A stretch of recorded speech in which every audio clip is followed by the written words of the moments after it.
India में लगभग 70% से ज़्यादा लोग नॉन वेजिटेरियन हैं, पर आज से 7-8 साल पहले तक हमारे देश में मीट खरीदना किसी सजा से कम नहीं था। आपको संडे सुबह जल्दी उठकर उस बदबूदार दुकान पर जाना पड़ता था जहां सफाई का कोई नामो निशान नहीं था। और सबसे बड़ी बात, दुकान वाला आपको मीट एक काली पॉलीथिन में छुपा कर देता था, जैसे आपने कोई बहुत बड़ा जुर्म कर दिया हो।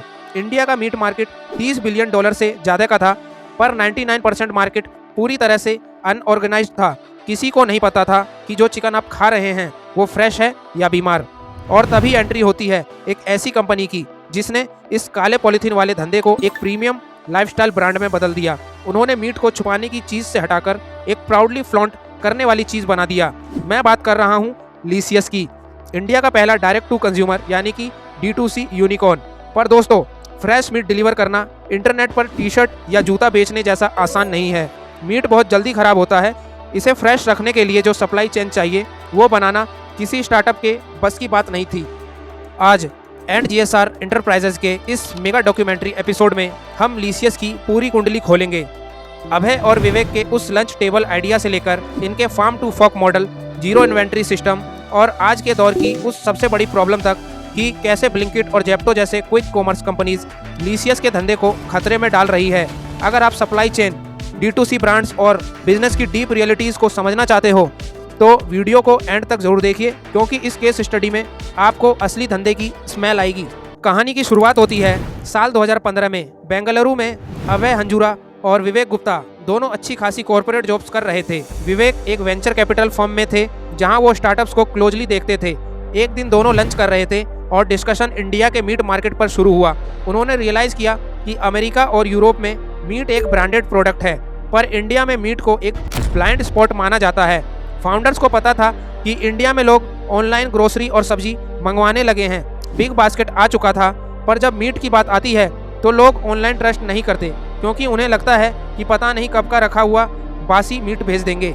लीसियस का विजन क्लियर था, हमें फ्रोजन यानी कि बर्फ में जमा हुआ मीट नहीं बेचना और अनहाइजेनिक मीट नहीं बेचना, हमें 100% फ्रेश चिल्ड मीट बेचना है। उन्होंने अपनी पहली टेस्टिंग बेंगलुरु के एक छोटे से इलाके मराठाहल्ली से शुरू की। शुरू में उन्होंने लोकल बूचर्स के साथ टाई अप करने की कोशिश की, पर उन्हें समझ आ गया कि लोकल दुकान वालों के साथ हाइजीन और क्वालिटी कंट्रोल मेंटेन करना इम्पॉसिबल है।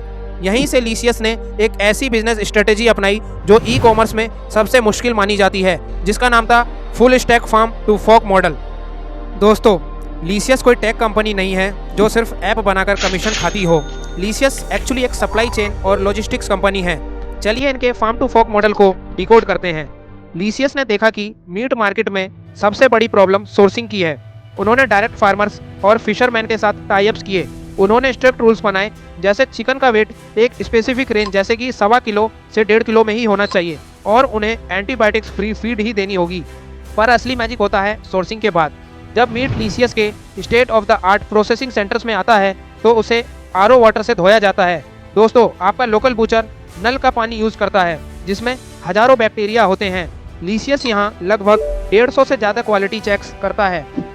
लीसियस की सबसे बड़ी ताकत है उनकी कोल्ड चेन टेक्नोलॉजी। मीट को फ्रेश रखने का एक ही तरीका है, टेम्परेचर को हमेशा 0 से 4 डिग्री सेल्सियस के बीच मेंटेन रखना। अगर टेम्परेचर इससे ऊपर गया तो बैक्टीरिया ग्रो होने लगेंगे, और अगर 0 से नीचे गया तो मीट फ्रोजन बन जाएगा और उसका टेस्ट खराब हो जाएगा। लीसियस के प्रोसेसिंग सेंटर से लेकर उनके डिलीवरी ट्रक्स और आखिर में डिलीवरी बॉय के बैग तक हर जगह ये 0 से 4 डिग्री का टेम्परेचर मेंटेन रखा जाता है। इस इंफ्रास्ट्रक्चर को बनाने में और मेंटेन करने में करोड़ों रुपए लगते हैं। इसलिए लीसियस जैसा धंधा शुरू करना किसी आम स्टार्टअप के बस की बात नहीं। दोस्तों, लीसियस के यूनिकॉर्न बनने की स्टोरी पर आने से पहले मुझे आप सबसे एक ऑनेस्ट जवाब चाहिए। आपके घर में आज भी संडे को मीट कहाँ से आता है? क्या आपके पापा सुबह सुबह ठेले या लोकल दुकान से लाते हैं, या आप लीसियस या फ्रेश टू होम या किसी ऐप से ऑनलाइन मंगवाते हैं? और अगर आपने ऑनलाइन मंगवाया है तो क्या आपको टेस्ट में सच में कोई डिफरेंस लगा या नहीं? अभी वीडियो पॉज कीजिए और अपना एक्सपीरियंस नीचे कमेंट कीजिए। मैं देखना चाहता हूं कि टायर 2 और टायर 3 सिटीज़ में ऑनलाइन मीट का कितना क्रेज पहुंचा है। वेलकम बैक दोस्तों। साल 2020 में आई कोविड-19 पैंडेमिक ने पूरी दुनिया को हिला दिया। बहुत सारे बिजनेसेस तबाह हो गए, पर लीसियस के लिए ये एक गोल्डन टिकट साबित हुआ। लॉकडाउन के दौरान लोकल मीट शॉप्स बंद थी। जो लोग जिंदगी में कभी ऑनलाइन मीट नहीं खरीदते थे, उन्हें मजबूरी में लीसियस डाउनलोड करना पड़ा। और सबसे बड़ी बात, लोगों के अंदर हाइजीन और सफाई को लेकर डर बैठ गया था। उन्हें लगता था कहीं बाहर के खुले मीट से वायरस ना आ जाए। लीसियस का क्लीन, सेफ और पैक्ड मीट का प्रॉमिस लोगों को बहुत पसंद आया। इनकी सेल्स 300% से ज़्यादा बढ़ गई। एवरेज ऑर्डर वैल्यू बहुत ऊपर चली गई। इसी टाइम लीसियस ने एक और मास्टर स्ट्रोक खेला। उन्हें पता था कि सिर्फ रॉ मीट बेचने में मार्जिन ठीक ठाक है, पर अगर हाई प्रॉफिट कमाना है तो वैल्यू एडेड प्रोडक्ट्स बेचने होंगे। उन्होंने लॉन्च किया रेडी टू कुक कबाब्स, टिक्काज और इंडिया का पहला मीट स्प्रेड, जो आप ब्रेड पर बटर की तरह लगा सकते हैं। इन प्रोडक्ट्स पर प्रॉफिट मार्जिन बहुत हाई होता है और कस्टमर एक आदत बना लेता है। इन्वेस्टर्स इस ग्रोथ को देखकर पागल थे। अक्टूबर 2021 में लीसियस ने $52 मिलियन की फंडिंग उठाई और बन गया इंडिया का पहला डायरेक्ट टू कंज्यूमर यानी कि D2C यूनिकॉर्न, यानी 8,000 करोड़ से ज़्यादा की वैल्यूएशन। एक ऐसी इंडस्ट्री जिसे लोग छूना पसंद नहीं करते थे, उसे इन दो दोस्तों ने $1 बिलियन का एम्पायर बना दिया था। पर दोस्तों, बिजनेस में कोई भी सक्सेस परमानेंट नहीं होती। पोस्ट कोविड 2023 और 2024 आते आते मार्केट की रियलिटी बदल गई। लीसियस के सामने अब ऐसी चुनौतियां आने लगी जिन्होंने इनके धंधे को खतरे में डाल दिया। सबसे बड़ा दुश्मन लोकल बूचर नहीं है, बल्कि नए टेक जायंट्स जो कि क्विक कॉमर्स में जेप्टो, ब्लिंकिट और स्विगी इंस्टामार्ट है। सोचिए, लीसियस आपको फ्रेश मीट डिलीवर करने में 90 से 120 मिनट, लगभग 2 घंटे लेता है, पर जेप्टो और ब्लिंकिट वही ब्रांडेड मीट आपके घर 10 मिनट में पहुंचा रहे हैं। कस्टमर के लिए कन्वीनियंस सबसे बड़ी चीज़ होती है। जब अचानक मेहमान आ जाएं तो कोई 2 घंटे वेट क्यों करेगा।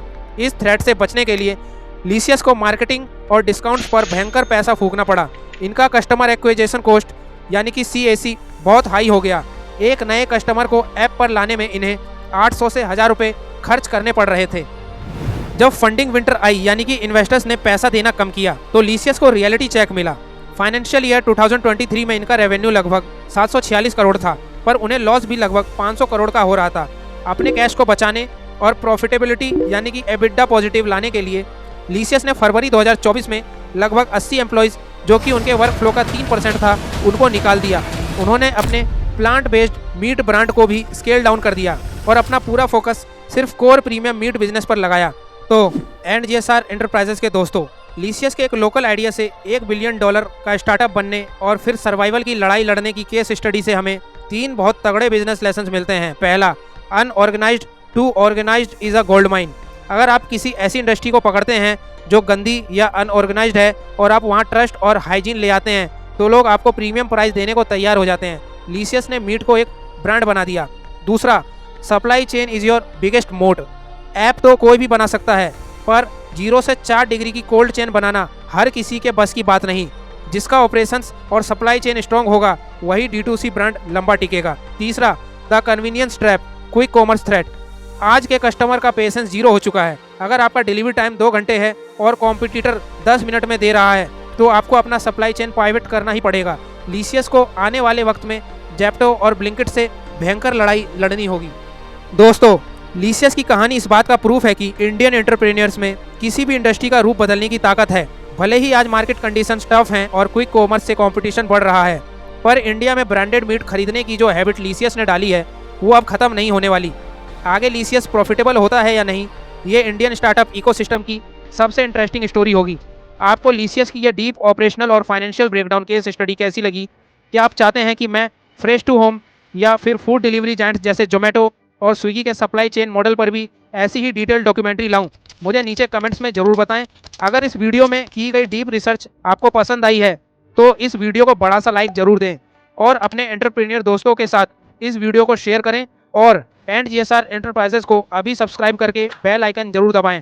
हम ऐसी ही बिजनेस के डीप सीक्रेट्स, सप्लाई चेन की रियलिटीज़ और स्टार्टअप केस स्टडीज़ आपके लिए लाते रहेंगे। मिलते हैं आपसे अगली वीडियो में एक नई केस स्टडी और असली धंधे की कहानी के साथ। तब तक के लिए कीप लर्निंग, कीप इन्वेस्टिंग।